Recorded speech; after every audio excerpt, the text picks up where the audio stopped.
नमस्कार दोस्तों, कैसे हैं आप लोग। 21 मई 2021 के डेली न्यूज़ एनालिसिस में आपका स्वागत है। देखते हैं आज कौन कौन सी इंपॉर्टेंट न्यूज़ देखेंगे। पहली न्यूज़ है aerosols can travel up to height of 10 meter. आप बोलोगे ये एरोसोल क्या होता है, तो आपने कभी परफ्यूम देखा होगा। परफ्यूम के साथ आप लोग कभी डिओड्रेंट लगाते होते हो, तो डिओड्रेंट की जब आप बटन पुश करते हो तो उसमें एक बड़ा स्मेली सा इंसेंस सी गैस निकलती है। बेसिकली वो एरोसॉल ही होता है। तो अगर आप उसको अपनी बॉडी पे नहीं लगाते और उसको छोड़ देते हो तो वो जो पार्टिकल्स हैं वो उठ के 10 मीटर तक की हाइट तक जा सकते हैं। अब इस फिनोमिना का यूज करके, इस फिनोमिना के साइंटिफिक यूटिलिटी को देखते हुए कोविड-19 से लड़ने की बात की जा रही है। ऐसा बोला जा रहा है कि भाई जो इनक्लोज्ड स्पेसेस होते हैं, जो इंडोर स्पेसेस होते हैं, वहां पे ट्रांसमिशन को अगर कम करना है तो उसके वेंटिलेशन को बढ़ा दो। क्योंकि अगर आप वेंटिलेशन बढ़ा दोगे तो अगर कोरोना के पार्टिकल्स हवा में घूम रहे हैं और अगर आप उनको किसी तरीके से घर के बाहर या ऑफिस के बाहर निकाल देते हो तो आउटसाइड में हो सकता है वही पार्टिकल्स एरोसॉल के साथ घुस के थोड़ी ऊंचाई पे चले जाएं। और चूंकि ह्यूमन बींग ज्यादा से ज्यादा 2 मीटर की ऊंचाई पे रहता है, मैक्सिमम 3 मीटर की ऊंचाई पे, तो अगर एरोसॉल्स के साथ वो कोविड पार्टिकल 10 मीटर की ऊंचाई पे चले जाते हैं तो 10 मीटर की ऊंचाई पे होने पे भी जमीन पे तो ट्रांसमिशन बंद हो जाएगा ना। WHO ऑलरेडी इस बात को मान चुका है कि भाई ये जो कोरोना का इन्फेक्शन की इन्फेक्टिविटी है ना, ये एयरबॉर्न है। मतलब कि आप मान लीजिए पैदल चल के जा रहे हैं, किसी पर्टिकुलर पर्सन कोरोना वाला उस जगह से पहले निकला है, तो हो सकता है उसके मुंह से निकाले हुए कोरोना के ड्रॉपलेट्स वहीं पे हवा में फ्लोट कर रहे हो और अगर आपने मास्क नहीं पहना और आप उस जगह से निकल गए तो उस ड्रॉपलेट से आप भी इन्फेक्ट हो सकते हो। इसीलिए बोला जाता है कि ऐसी जगहें जहां पे कोई नहीं है वहां पे भी आपको मास्क पहनना जरूरी है, N95। तो इस रिस्पेक्ट में ऐसा बोला जा रहा है कि देखिए अब ऐसा भी नहीं है कि ये जो पार्टिकल्स हवा में फ्लोट कर रहे हैं वो हमेशा वहां बने रहेंगे, या तो नीचे से डल डाउन हो जाएंगे या एरोसॉल्स के साथ चिपक के वो ऊपर चले जाएंगे। तो इसीलिए यहाँ पे जो मेन बात कही जा रही है कि एडवाइजरी इशू की गई है recently office of the principal scientific adviser government of India के द्वारा। इनका यह बोलना है कि भाई सार्स यूवीटी को ट्रांसमिशन को कम करने के लिए काम करिए, आप वेंटिलेशन बढ़ाइए। एक्चुअली में इस एडवाइजरी का फोकस ये है कि इस एरोसॉल के ऊपर उठने वाले फिनोमिना की मदद से ये वेंटिलेशन को आगे बढ़ाने की बात कर रहे हैं। सबसे ज्यादा जो ट्रांसमिशन है वायरस का वो इनक्लोज्ड स्पेसेस में होता है।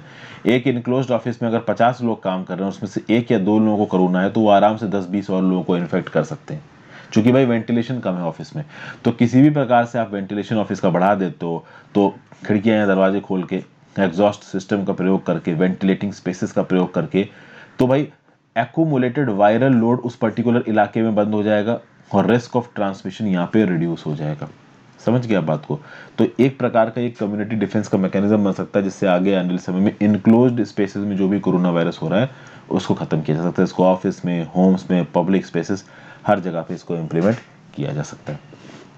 अगर हटमेंट से कोई छोटी झोपड़ी टाइप की छोटे मोटे जो घर है वहां पे जाली या सिंपल एयर आउटलेट लगाए जा सकते हैं। एग्जॉस्ट फैंस के साथ साथ एग्जॉस्ट फैन भी लगवा दीजिए, जाली और सिंपल एयर आउटलेट भी लगवा दीजिए। अगर क्रॉस वेंटिलेशन का हिसाब अगर आप कर सकते हो तो वहां पे क्रॉस वेंटिलेशन का हिसाब करो। तो ये बोला जा रहा है कि जो ग्राम पंचायत होती हैं, ठीक है, तो जो घर हैं, गांव वाले जो घर हैं, वहां पे ग्राम पंचायत से जाली और एयर आउटलेट लगवा सकते हैं। क्योंकि गांव में कुछ घर देखे जाते हैं कि बिल्कुल ही इनक्लोज होते हैं अंदर से, तो अगर उसमें एक जाली टाइप की लग जाती है तो वेंटिलेशन कहीं ना कहीं बढ़ जाएगा। फिर वर्क प्लेसेस में, ऑफिसेज में डोर्स और विंडोज को खुले रखिए अगर एयर कंडीशनर चल रहा है। हालांकि उससे एयर कंडीशनर की जो एफिशिएंसी है वो कम हो जाएगी, लेकिन फिर भी इलाका वेल वेंटिलेटेड रहेगा।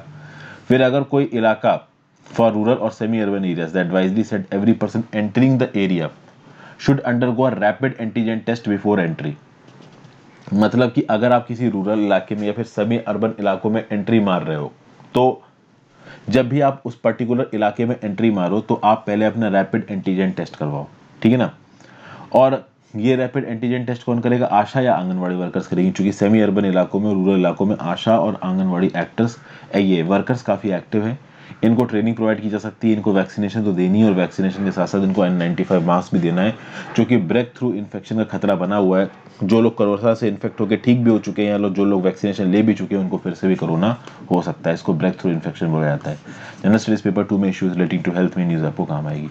आगे बढ़ने से पहले वीडियो पे लाइक का बटन, चैनल को शेयर कर दीजिए, इस वीडियो को शेयर कर दीजिए। चैनल को सब्सक्राइब कर सकते हैं आप, ज्वाइन बटन दबा के आप हेल्प कर सकते हैं। मेरे चैनल हर्षित द्विवेदी एजुकेशन के प्लेलिस्ट सेक्शन में जाइए, अलग अलग टॉपिक्स प्लेलिस्ट बनी हुई है।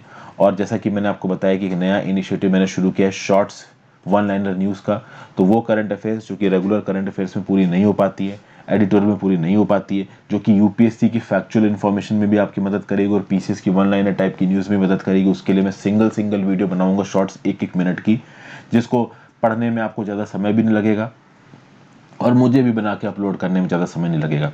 तो दोनों पर्पसेज यहाँ पे मीट हो सकते हैं। देखिए, होता यह है कि शॉर्ट्स ज़्यादा जो यूट्यूबर्स हैं वो बनाते नहीं है। मैं बताता हूँ क्यों। शॉर्ट्स मोनेटाइज नहीं होते। अगर मैं आपके लिए 1 मिनट की वीडियो बना रहा हूँ ना, 50-55 सेकंड की वीडियो, तो उस पर कभी ऐड नहीं चलता है। कभी देखिएगा शॉर्ट्स पे ऐड नहीं चलते। तो इन शॉर्ट्स से भले ही थोड़े बहुत व्यूज़ आ जाएं, इनको देखना आसान है, बट इससे पैसे नहीं कमाते क्रिएटर्स। इसलिए आप देखोगे कि ज़्यादातर एजुकेशन चैनल्स पे शॉर्ट नहीं बनाए जाते हैं। कोर्स बेचने टाइप की बातें, ये छोटी मोटी ऐसी बातें कर दी जाती हैं, जो कि कमाई उससे होती नहीं है। बट चूंकि यहाँ पे आपके कोर्स को ख़त्म करने की बात है, तो शॉर्ट्स में बनाऊंगा।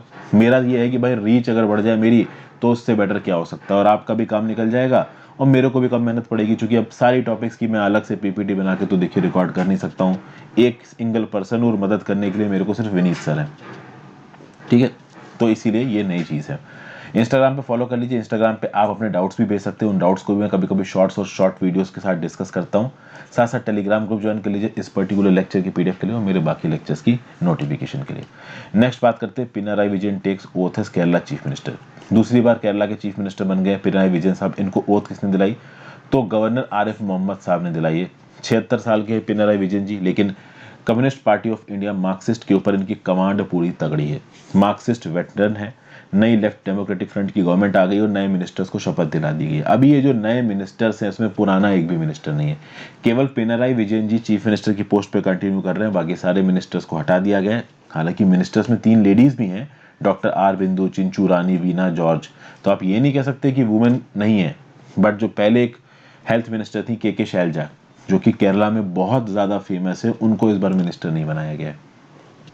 ओके, तो इसके चलते कहीं ना कहीं ये जो कैबिनेट फॉर्मिंग वाला प्रोसेस है केरला के अंदर, इसको कहीं ना कहीं क्रिटिसाइज किया जा रहा है। 140 सीटों में से लेफ्ट डेमोक्रेटिक फ्रंट 99 सीट्स जीत के गया, और लेफ्ट डेमोक्रेटिक फ्रंट में जो सबसे बड़ी पार्टी है वो है CPI Marxist. Appointment to various constitutional posts में छोटी सी आप कह सकते हो video. Next, centre makes the कोविड-19 नोटिफिएबल। सबसे पहले आपको समझना पड़ेगा कि नोटिफिएबल डिजीज क्या होती है। नोटिफिएबल डिजीज एक ऐसी डिजीज होती है कि मान लीजिए किसी डॉक्टर के सामने या किसी पर्टिकुलर हॉस्पिटल में, चाहे वो प्राइवेट डॉक्टर हो चाहे वो सरकारी डॉक्टर हो, अगर आप जाते हो अपना इलाज करवाने और वहां पे आपको डॉक्टर देखता है कि आपको एक नोटिफिएबल डिजीज है। नोटिफिएबल डिजीज मतलब एक ऐसी डिजीज जिसमें बहुत ज्यादा इन्फेक्शन हो सकता है। तो इस अच्छा, जरूरी नहीं है कि अगर डिजीज इन्फेक्शियस हो तभी नोटिफिएबल हो। सरकार किसी भी डिजीज को नोटिफिएबल बोल सकती है। मतलब क्या है नोटिफिएबल का, कि अगर किसी भी डॉक्टर या किसी भी हेल्थ स्टाफ के सामने इस प्रकार की कोई डिजीज आती है, तो मैंडेटरली सरकार को इसकी इन्फॉर्मेशन प्रोवाइड करनी पड़ेगी उस डॉक्टर को, इस हॉस्पिटल को। तो किसी भी government hospital, private hospital, laboratory, clinic, private clinic, अगर आप जाते हो और आपको नोटिफिएबल डिजीज है, तो उस पर्टिकुलर हेल्थ पर्सन को आपकी इन्फॉर्मेशन सरकार को देनी ही पड़ेगी। ये सरकार ने नियम कानून से बता रखा है। कहीं ना कहीं कोविड-19 तो नोटिफिएबल डिजीज है ही, उसके साथ ये जो म्यूकोरमाइकोसिस हो रहा है, इसको भी नोटिफिएबल डिजीज बना दिया गया है। नोटिफिएबल डिजीज बनाने से फायदा ये होता है कि अथॉरिटीज बहुत प्रॉपर तरीके से इन डिजीज को मॉनिटर कर पाती हैं, और जब डिजीज मॉनिटरिंग अच्छी होती है तो आगे के पॉसिबल आउटब्रेक्स के अगेंस्ट हमको वार्निंग भी मिल जाती है।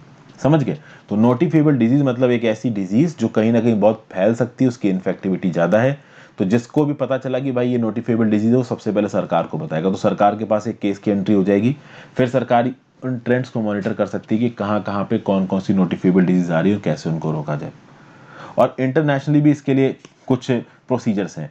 वर्ल्ड हेल्थ ऑर्गेनाइजेशन की जो इंटरनेशनल हेल्थ रेगुलेशन है 1969, उन्होंने भी बोला है कि भाई अगर आपको कोई डिजीज होती है नोटिफिएबल, तो आपको डब्ल्यूएचओ को रिपोर्ट करना पड़ेगा, ठीक है, ताकि डब्ल्यूएचओ ग्लोबली सर्वेलेंस कर पाए और एडवाइजरी रोल प्ले कर पाए उस पर्टिकुलर डिजीज के फैलाव को रोकने के लिए। अगर एक डिजीज लीगली नोटिफिएबल बना दी जाती है डॉक्टर हेल्थ प्रोफेशनल्स के द्वारा, तो कहीं ना कहीं सरकार को एक अथॉरिटी मिल जाती है कि वो इंटरवेंशन करके उस डिजीज के फैलाव को रोक सकते हैं। 3 दिन के अंदर अंदर वो डिजीज नोटिफाई करनी है। अगर बहुत ज्यादा अर्जेंट है तो 24 घंटे के अंदर फोन करके बताना पड़ेगा अथॉरिटीज को। अब यहाँ पे ये जो पूरा का पूरा नियम कानून है, ये म्यूकोरमाइकोसिस के लिए बताया गया है। म्यूकोरमाइकोसिस एक फंगल इन्फेक्शन है, और इस प्रकार की जो फंगीज और माइक्रोब्स और बैक्टीरियाज हैं, ये अक्सर कर हमारे चारों तरफ रहते हैं, हमारे शरीर पे भी आ जाते हैं नॉर्मली, और हमारा शरीर की इम्यूनिटी स्ट्रांग होती है, जो कि हम इसको मतलब रिपेल कर देते हैं, ये हमको अफेक्ट नहीं कर पाते हैं। जब आपकी इम्यूनिटी कॉम्प्रोमाइज्ड है, देखिए ऐसा नहीं है कि कोरोना वायरस से पहले कोई म्यूकोरमाइकोसिस का इन्फेक्शन ही नहीं था, इन्फेक्शन थे। जिन लोगों को डायबिटीज की प्रॉब्लम होती थी उनमें नॉर्मल करीब म्यूकोरमाइकोसिस के इन्फेक्शन देखे जाते थे, जिनको सीवियर डायबिटीज की प्रॉब्लम होती थी उनके अंदर ये इन्फेक्शन थे। अब कोविड-19 के चलते भी म्यूकोरमाइकोसिस के इन्फेक्शन बढ़ रहे हैं। कोविड-19 के वो पेशेंट्स जो सीवियर डायबिटीज से सफर कर रहे हैं उनके अंदर म्यूकोरमाइकोसिस देखा गया। दूसरा, वो लोग जो कोविड-19 के चलते बहुत सारी अलग अलग दवाइयां ले रहे हैं, अभी दवाई लेने के चलते होता ही है कि आपकी इम्यूनिटी हो जाती है कॉम्प्रोमाइज, और जब आपकी इम्यूनिटी कॉम्प्रोमाइज हो जाती है then you become vulnerable and susceptible to mucormycosis, और यही यहाँ पे हो रहा है। बहुत सारे हॉस्पिटल्स देश में रिपोर्ट कर रहे हैं कि कोविड-19 एसोसिएटेड म्यूकोरमाइकोसिस के केस आ रहे हैं। इसीलिए ये जो म्यूकोरमाइकोसिस नाम की बीमारी है इसको केंद्र सरकार ने नोटिफिएबल बना दिया है। तो अब किसी भी स्टेट में जो भी हेल्थ अथॉरिटी है, अगर वहां पे म्यूकोरमाइकोसिस का केस आता है तो उस केस को इंटीग्रेटेड डिसीज सर्विलेंस प्रोग्राम को रिपोर्ट करना पड़ेगा। तो जिस प्रकार से कोविड-19 की केसेस की रिपोर्टिंग हो रही है उसी प्रकार से भाई म्यूकोरमाइकोसिस की केसेस भी रिपोर्टिंग होगी। इसमें सरकार के पास एक सेंट्रलाइज्ड डाटाबेस होना चाहिए कि हाँ भाई यहाँ पे ये केस आया है। जनरल स्टडीज पेपर 2 में issues related to health news आपको काम आएगी। Community based inclusive development programme, देखिए union minister for social justice and empowerment ने रिसेंटली एक लॉन्च किया 6 महीने का community based inclusive development programme. किसके लिए? फॉर द रिहैबिलिटेशन ऑफ दिव्यांगजन। ठीक है भाई, केंद्र सरकार ने already right of persons with disability act 2016 चला रखा है, जिसके चलते एक ऐसी सोसाइटी की हम लोग कामना करते हैं जहां पे पर्संस विद डिसेबिलिटी को सारे इंक्लूसिव राइट्स मिले, उनके खिलाफ किसी भी प्रकार का आप कह सकते हो डिस्क्रिमिनेशन या शोषण ना हो। अब उसके रिस्पेक्ट में आप कह सकते हो कि इसी एक्ट के अंदर दिव्यांगजन के रिहेबिलिटेशन के लिए community based inclusive development programme चलाया है union minister for social justice and empowerment ने। तो यहाँ पे क्या किया जाएगा?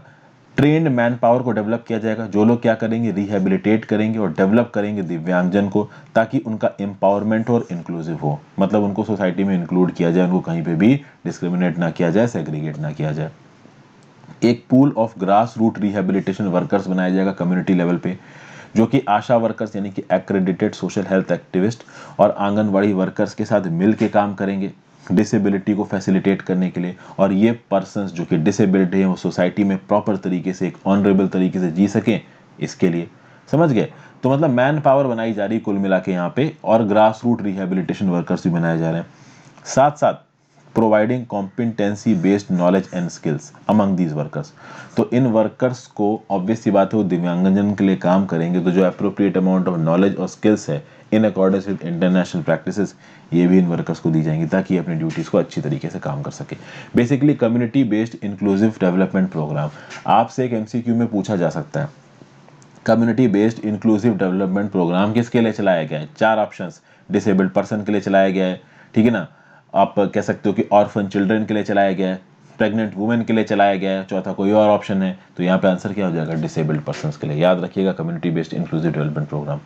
कभी आपसे पूछ दिया जाए कि भाई डिसेबल्ड पर्सन्स के लिए देश में क्या क्या प्रोग्राम चलाए गए, तो community based inclusive development program को कोट करना, याद रखना, यहीं पे इस तरीके की न्यूज़ काम आती हैं। और ये जो वर्कर्स यहाँ पे बनाए जाएंगे इनको क्या बोला जाएगा? इनको दिव्यांग मित्र बोला जाएगा, मतलब friend of persons with disabilities. ये जो प्रोग्राम है ये इंग्लिश, हिंदी और 7 रीजनल लैंग्वेजेस में अवेलेबल होगा, जो कि हैं गुजराती, मराठी, उड़िया, बंगाली, तेलुगु, तमिल एंड गारो। वो भाषाएं जो कि बहुत ज़्यादा लोगों के साथ बोली जाती हैं, लोगों के द्वारा बोली जाती हैं इंडिया में। इस पर्टिकुलर CBID कोर्स को डेवलप किसने किया है, को डिज़ाइन किसने किया है बोलना चाहिए? तो रिहेबिलिटेशन काउंसिल ऑफ इंडिया ने, यूनिवर्सिटी ऑफ मेलबॉर्न ने, as a joint initiative under an MOU। ये MOU किसने किसने साइन किया था? गवर्नमेंट ऑफ ऑस्ट्रेलिया और गवर्नमेंट ऑफ इंडिया ने। तो गवर्नमेंट ऑफ ऑस्ट्रेलिया और गवर्नमेंट ऑफ इंडिया के अंदर जो MOU साइन किया, उस MOU में कहीं ना कहीं एक जॉइंट इनिशिएटिव हुआ, जिसमें एक तरफ है रिहेबिलिटेशन काउंसिल ऑफ इंडिया और एक तरफ है यूनिवर्सिटी ऑफ मेलबर्न, और दोनों ने मिल के इस CBID कोर्स को बनाया है। और इस CBID कोर्स के थ्रू, इस community based inclusive development program के थ्रू उन वर्कर्स को तैयार किया जाएगा, उन दिव्यांग मित्र को तैयार किया जाएगा जो ग्राउंड लेवल पे लोगों के लिए काम करेंगे। ठीक है। जनरल स्टडीज पेपर 2 में welfare schemes for vulnerable sections of the population by centre and states में ये पर्टिकुलर न्यूज़ आपको काम आएगी। नेक्स्ट बात करते हैं, India begins export of GI certified Gholvad sapota. देखिए अपेडा की यहाँ पे अचीवमेंट्स की बात हो रही। अपेडा क्या है? Agriculture and process exports development agency, APEDA. APEDA की बात की जाए तो इसको इस्टेब्लिश किया गया था गवर्नमेंट ऑफ इंडिया के द्वारा under agriculture and processed food exports development authority act 1985। मतलब agriculture and processed food products export development authority APEDA act 1985 के थ्रू ये अपोडा नाम की अथॉरिटी बनाई गई। किसके अंदर काम करती है? Ministry of commerce and industry के अंदर काम करती है। हेडक्वार्टर कहाँ है? दिल्ली में। काम क्या है? Export promotion and development of scheduled products. कौन कौन के प्रोडक्ट्स? जैसे फ्रूट्स वेजिटेबल्स, फ्रूट्स और वेजिटेबल्स से related products, meat and meat products, poultry and poultry products, dairy products, मतलब खाने पीने से रिलेटेड, एग्रीकल्चर से रिलेटेड जो चीज़ें हैं वो अपेड़ा करेगा। ठीक है भाई। अब भाई अपेड़ा बहुत तरीके से काम करता है। जैसे recently geographical indication certified mangoes हैं इंडिया के, उनको साउथ अफ्रीका एक्सपोर्ट करवाने में अपेड़ा ने एक रोल प्ले किया। सिमिलरली महाराष्ट्र के पालघर डिस्ट्रिक्ट में एक प्रकार के चीकू पैदा होते हैं जिनको दहानू घोलवाड़ सपोटा बोलते हैं। चीकू नाम के फल के बारे में आपने सुना होगा, जिसको मराठी में सपोटा कहते हैं। तो इसको बोला गया दहानू घोलवड़ सपोटा। अभी पालघर डिस्ट्रिक्ट के दहानू घोलवड़ सपोटा को जीआई टैग मिला हुआ है, ज्योग्राफिकल इंडिकेशन टैग। अब आप बोलोगे जीआई टैग क्या होता है? तो जीआई टैग एक प्रकार का साइन होता है। कौन देता है इसको? तो ज्योग्राफिकल इंडिकेशन रजिस्ट्री, जिसका हेडक्वार्टर है चेन्नई में, वो देता है जीआई टैग। कौन से एक्ट के अंदर ये टैग दिया जाता है? Geographical indication of goods registration and protection act 1999 के अंदर। ये एक्ट प्ले में आया था 15 सितंबर 2003। तो कोई एक पर्टिकुलर प्रोडक्ट जो किसी एक पर्टिकुलर प्लेस से ओरिजिनेट हो रहा है और ऐसा लग रहा है कि उस पर्टिकुलर प्लेस से ओरिजिनेट होने की वजह से उस प्रोडक्ट की कुछ एक्स्ट्रा ऑर्डिनरी वैल्यू है, कुछ एक्स्ट्रा ऑर्डिनरी उसके अंदर क्वालिटीज़ हैं, कुछ अलग ही उस प्रोडक्ट की रेपुटेशन है, इसलिए चूंकि वो एक स्पेसिफिक ज्योग्राफिकल ओरिजिन का है तो उसको एक जीआई टैग दिया गया है। तो अब उस पर्टिकुलर ओरिजिन की होने की वजह से जो उस पर्टिकुलर टैग का नाम है उससे एक ब्रांड बनता है। जैसे कि यहाँ पे ये जो सपोटा है आपका दहानू घोलवड़ सपोटा, ये एक ही जगह से आते हैं और चूंकि ये एक ही जगह से आते हैं तो इनके नाम से कोई और चीकू नहीं भेज सकता, कोई और सपोटा नहीं भेज सकता।